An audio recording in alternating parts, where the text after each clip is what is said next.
자, 그러면 이번에는 기업에 대해서 확인을 해볼 시간인데요. 예지 아나운서 어떤 기업 준비하셨을까요?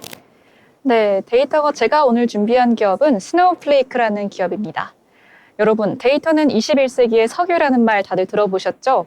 오늘은 이 데이터 시장을 뒤흔든 기업, 구글도 손 벌리고 의지하는 회사 스노우플레이크 이야기를 들려드리겠습니다.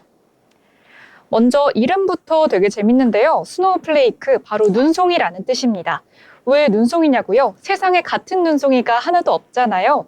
그래서 각각 고유한 패턴을 가진 눈송이처럼 스노우플레이크는 각 기업의 고유한 데이터를 맞춤형으로 다루겠다는 의미를 담았습니다. 2012년 미국 캘리포니아 2명의 데이터베이스 엔지니어가 창업을 결심합니다. 브누아 다게빌과 티에리 크루탄. 이들은 오라클에서 일을 하면서 구식 데이터베이스의 한계를 뼈저리게 느꼈습니다. 모든 데이터는 클라우드로 가는구나. 이제 우리가 클라우드로 사업을 해야겠다라고 마음을 먹게 되는데요. 하지만 시작은 쉽지 않았죠. 당시 시장은 이미 구글, 아마존, 마이크로소프트 같은 공룡들이 지배하고 있었거든요. 그냥 돈만 들여서 데이터 센터 세우면 끝나는 게임이 아니었습니다. 스노우플레이크는 다르게 접근했습니다. 우리는 데이터 센터를 직접 운영하지 않을 거야. 대신에 클라우드 위에서만 돌아가는 진짜 클라우드 데이터베이스를 만들자, 이렇게 생각을 했다고 하는데요. 이게 당시로서는 혁명적인 발상이었습니다. 자, 그럼 스노우플레이크는 뭐가 특별할까요? 첫째, 완전 멀티 클라우드 지원입니다. AWS, 구글 클라우드, MS 등 어디서나 자유롭게 데이터 분석과 저장이 가능하다는 건데요. 고객이 플랫폼을 바꿔도 데이터는 그대로. 이 유연성이 기업들 입장에서는 너무 매력적이었죠. 저도 클라우드에 꾸준히 나가는 돈이 정말 아무리 줄여보려고 해도 월에 7,000원 정도는 나가더라고요. 네이버 클라우드에서 3,800원 정도, 애플에서 4,000원 정도 매달 나가니까 이 돈이 매우 아깝게 느껴지면서도 불구하고 저는 데이터가 소실될까 봐 구독을 끊지 못하고 있어요. 그런데 기업들 입장에서는 이런 자율도와 범용성이 매력적일 수밖에 없게 느껴질 것 같은데요. 둘째 매력으로는 데이터 쉐어링 기능입니다. 과거에는 회사끼리 데이터를 공유하려면 복사하고 전송하고 보안 걱정하고 참 할 일들이 많았죠. 스노우플레이크는 클릭 한 번으로 다른 기업과 데이터를 안전하게 공유할 수 있다는 장점이 있습니다. 구글은 데이터 왕국인데 왜 스노우플레이크 같은 외부 회사에 의존할까요? 저도 참 궁금했던 점인데요. 이는 기업에서 클라우드를 구독할 때 고려하는 점을 한번 생각해 보시면 공감이 될 것 같습니다. 만일 내가 결제하는 클라우드가 한 종류밖에 없다라고 하면 좀 불안하고 되게 답답할 것 같은데요. 가격 자유도도 없으니까 조금 걱정이 될 것 같다는 생각이 듭니다. 기업은 훨씬 더 큰 기업이기 때문에 아무래도 보안을 유지해야겠죠. 기업 입장에서도 한 클라우드에 의존하는 것은 매우 위험하기 때문에요. 여러 클라우드를 사용한다고 합니다.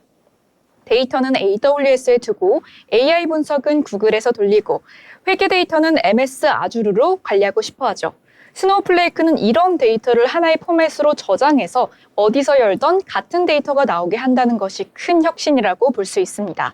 서버가 바뀌어도 클라우드를 갈아타도 데이터는 끊김없는 서비스를 제공하는 거죠. 그래서 구글도 고객을 놓치지 않기 위해서 어쩔 수 없이 스노우플레이크와 협력한 부분이 있는 겁니다. 이게 요즘 IT 업계의 묘한 생태계라고 할 수 있을 것 같은데요. 바로 경쟁사와 협력 구도를 이루는 일 말이죠. 또한 스노우플레이크 같은 경우에는 다른 여타 기업들처럼 다양한 협업을 하고 있습니다. 제가 처음 듣는 스노우플레이크라는 기업이 클라우드 구독료를 내는 것처럼 구글과 밀접한 관계를 맺고 있다는 걸 알게 되면서 이 투자 틈새 시장으로 조금 관심이 많이 가더라고요.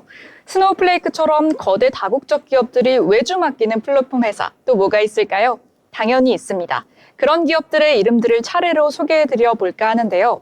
대표적으로 클라우드 플레이어가 있습니다. 구글, 메타 등이 웹 보안과 트래픽 최적화를 맡기고 있죠. 서비스 나오는 포춘 500대 기업 중의 절반 이상이 사내 IT 관리 서비스 플랫폼을 외주로 이용하고 있습니다. 팔란티어는 정부기관부터 대기업까지 데이터 분석 서비스를 컨설팅을 외주로 맡기고 있습니다. 이런 기업들은 전부 구글이나 아마존 같은 거대 공룡들 바로 뒤에 숨어서 데이터 보안, 분석 서비스를 대신 처리해주는 B2B 파트너사라고 할 수 있겠습니다. 그럼 투자자 입장에서 뭘 보면 좋을까요?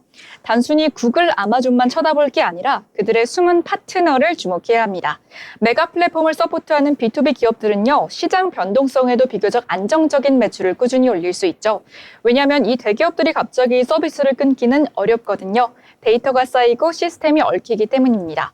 스노우플레이크가 바로 그 좋은 예입니다. 한 번 쓰기 시작하면 빠져나오기 어려운 데이터의 덫을 만든 건데요. 스노우플레이크는 사명과 같이 눈송이처럼 작기 시작했지만 어느덧 구글, 아마존, 마이크로소프트마저 협력할 수밖에 없는 거대한 데이터 허브로 성장했습니다. 21세기의 석유의 손을 다루는 손, 그 손을 쥔 기업, 그게 바로 스노우플레이크였습니다. 지금까지 기업사전이었습니다. 네, 스노우플레이크 일단은 2020년 9월에 뉴욕 증시에 상장한 빅데이터 관련된 기업이다라고 보실 수가 있겠고요. 가장 큰 특징이라고 한다면 내가 사용한 데이터를 저장하는 공간만큼 사용료를 지불한다라고 합니다. 자, 합리적인 가격 정책 그리고 강력한 기술력을 앞세워서 성장 중인 기업이다라고 보실 수가 있겠고요.